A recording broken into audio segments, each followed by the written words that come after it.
আজ আমরা আপনাকে নিয়ে যাব পৃথিবীর এমন কিছু রাস্তায় যেখানে প্রতিনিয়ত জীবিকার তাগিদে এই সব রাস্তায় বাধ্য হয়ে ছুটে চলতে হয় জীবনযুদ্ধে হার না মানা কিছু মানুষকে।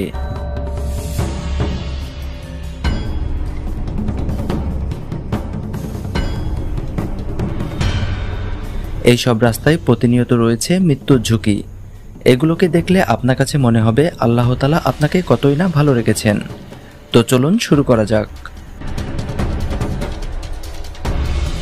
এটি হচ্ছে পাকিস্তানের ফেরিমেডাস রোড। এখানে চলাচলের জন্য দরকার সাহস না, বেঁচে থাকার জন্য প্রয়োজন দক্ষতা।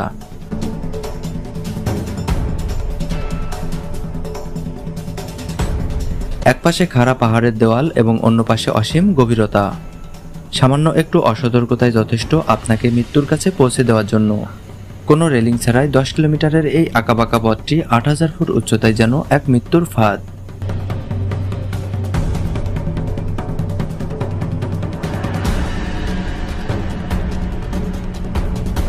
এটি হচ্ছে নর্থ ইয়ঙ্গাস রোড, বলিভিয়ারের সবচেয়ে উঁচু এবং বিপজ্জনক একটি রাস্তা, যেখানে রয়েছে প্রায় 200টি বাঘ।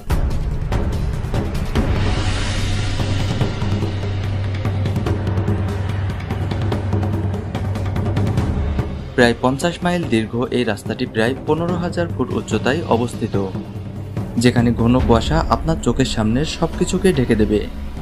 রাস্তার এক পাশে রয়েছে পাহাড় এবং অন্য পাশে রয়েছে আমাজন রেইন ফরেস্ট, 3000 ফুট গভীর খাদ, আর সেখানে কোনো রেলিং নেই।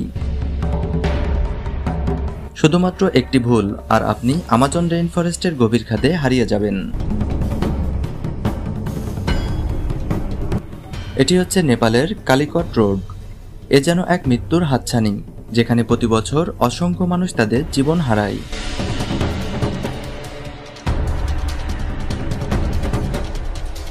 চারিদিকে অনেক বড় বড় পাহাড়ের খাদ, যেটি দেখলেই মনের ভিতরে এক ভয়ঙ্কর অনুভূতির সৃষ্টি হয়। এখানে সামান্য একটু ভুল আপনার মৃত্যুর জন্য কারণ হতে পারে। অনেক সময় ড্রাইভারদের দক্ষতার কারণে বেঁচে যায় হাজার হাজার মানুষের প্রাণ।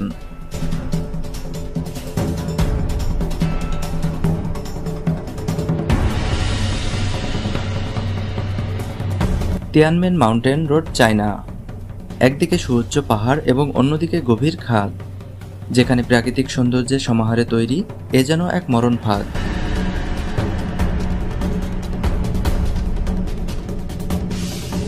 নিরানব্বইটি বাঘসহ 11 কিলোমিটারের এই রাস্তাটি তিয়ানমেন পর্বতের শীর্ষে প্রায় 1300 ফুট উচ্চতায় নিয়ে যায়। এই পথে গাড়ি চালানো এ যেন এক নির্মম পরীক্ষা।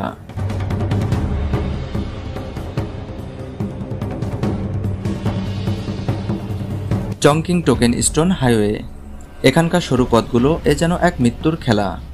এই পথে গাড়ি চালানো যেন এক নির্মম পরীক্ষা, যা কোনো দুর্বল মানুষের জন্য নয়। প্রায় 4 কিলোমিটারের তীক্ষ্ণ খাড়া এই রাস্তাটি প্রায় 18টি শ্বাসরুদ্ধকর বাঁক রয়েছে, যা ভূখণ্ডের কারণে 70 ডিগ্রি অ্যাঙ্গেলে ভয়ঙ্করভাবে ছড়িয়ে গিয়েছে।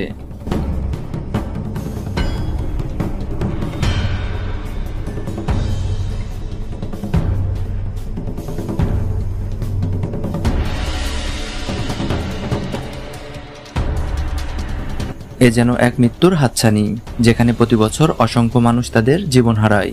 খাড়া ঢালের মতো 50 কিলোমিটারের এই রাস্তাটি মাত্র 3 মিটারের প্রস্থ এবং 1200 মিটারের খাদে নেমে গিয়েছে।